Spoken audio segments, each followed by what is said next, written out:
so ಬೈದಿನ ಮಾತ ಅಣ್ಣನಕ್ಲೆಗೆ ಅಕ್ಕನಕ್ಲೆಗೆ ಅಮ್ಮನಕ್ಲೆಗೆ ಆಂಟಿನಕ್ಲೆಗೆ ಅಂಕಲ್ನಕ್ಲೆಗೆ ಅಜ್ಜನಕ್ಲೆಗೆ ಅಜ್ಜನಕ್ಲೆಗೆ ದೊಡ್ಡಮ್ಮನಕ್ಲೆ ಚಿಕ್ಕಮ್ಮನಕ್ಲೆ ಮಲ್ಲಕ್ಲೆಗೆ ಇಲ್ಲದಕ್ಲೆ ಮಾತಾಡಕ್ಲ very good thank you so much ಯಾನ್ ಬಂದಿದ್ದ ಬಿಗ್ ಬಾಸ್ ಉಲೈ ನಮ್ಮ Tulu cinema definitely world wide ತೂಪುಲಕ ನಮ್ಮ ಏಪಾಲ್ ಒಂಜಿ ದಿನ ಮಲ್ಪುನಂಚಿನ ದಿನ ಬರ್ಪುಣ ಒಂದು ಅವು ದಿನ ಬೈದಿನ ಪನ್ಪೆ ದಟ್ ಇಸ್ ಬಿಕಾಸ್ ಆಫ್ ನಮ್ಮ ಅಣ್ಣ that is none other than Bollywood ಅಣ್ಣ ಸುನಿಲ್ ಶೆಟ್ಟಿ ಅಣ್ಣ ಥ್ಯಾಂಕ್ ಯು ನಾನು ಜಾಸ್ತಿ ಮಾತಾಡಲ್ಲ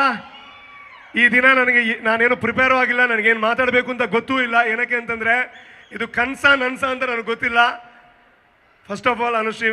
ಫಸ್ಟ್ ಟೈಮ್ ನಾನು ಅಂದರೆ ಸ್ಟೇಜಲ್ಲಿ ಸಿಗ್ತಿರೋದು but thank you so much ಇಷ್ಟು ಚೆನ್ನಾಗಿ ನಡೆಸ್ಕೊಟ್ರಿ ಈ ದಿನ ನನಗೆ ಇನ್ನೂ ನಿದ್ದೆನೇ ಮಾಡಿಲ್ಲ ಬಿಕಾಸ್ ಈ ಸಿನಿಮಾ ನಾವು ಶುರು ಮಾಡಿದಾಗ ಒಂದು ಸಣ್ಣ ತಂಡ ತುಳುನಲ್ಲಿ ಏನೋ ಒಂದು ಮಾಡೋಣ ಅಂತ ಹೊರಟಿದ್ದಂಥ ತಂಡ ಇವತ್ತು ಈ ಸಿನಿಮಾ ಇಡೀ ಕರ್ನಾಟಕ ಕಾಯ್ತಾ ಇದೆ ಅಂತ ಜನ ಹೇಳ್ತಾ ಇದ್ದಾರೆ ಅಥವಾ ವಿದೇಶಗಳಲ್ಲಿ ಪ್ರೀಮಿಯರ್ ಶೋನಲ್ಲಿ ದೊಡ್ಡ ರೆಸ್ಪಾನ್ಸ್ ಸಿಗ್ತಾ ಇದೆ ಇದು ಕೇವಲ ತುಳು ಸಿನಿಮಾ ಆಗದೆ ತುಳು ಹಾಗೂ ಕನ್ನಡ ಸಿನಿಮಾವಾಗಿ ಬದಲಾಗಿದೆ ಜೈ ಸಿನಿಮಾ ಈಗ